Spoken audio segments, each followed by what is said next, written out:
থেকে প্রসেসিংটা শুনে নিলেন।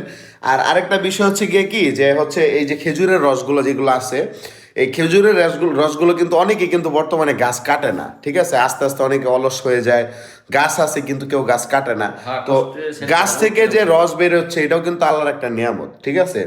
তো আসলে দেখা গেছে মনে করেন এই যে রসগুলা দেখা গেছে অনেক মানুষ খায়, আবার এটা মনে হয় শরীরের স্বাস্থ্যের জন্য ভালো না, স্বাস্থ্যের জন্য ভালো, কিন্তু এটা জাল দিয়ে খাওয়াটা ভালো।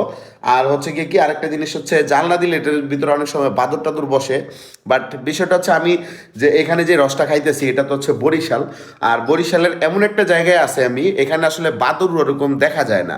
আর রসটা যখন হচ্ছে কি আপনার যখন গাছে হচ্ছে কি আপনার ইয়ার মানে যে কি যেন কলসি দেওয়া ছিল না, হ্যাঁ, হ্যাঁ, ওই কলসির উপর দিয়ে জালি করে দিচ্ছেন আপনি, হ্যাঁ, জালি করে জালি করে দিছে যেন হচ্ছে কি আপনার ওই দেখা গেছে বাদুর টাদুর না বসতে পারে, এ হচ্ছে বিষয়। তো হ্যাঁ হ্যাঁ। তো ফাইনালি আমরা মিষ্টি পানি খাইতে গিয়ে দুষ্টু পানি খাইলাম, এটাই হচ্ছে বিষয়। সো ভালো থাকেন সবাই, বাই বাই।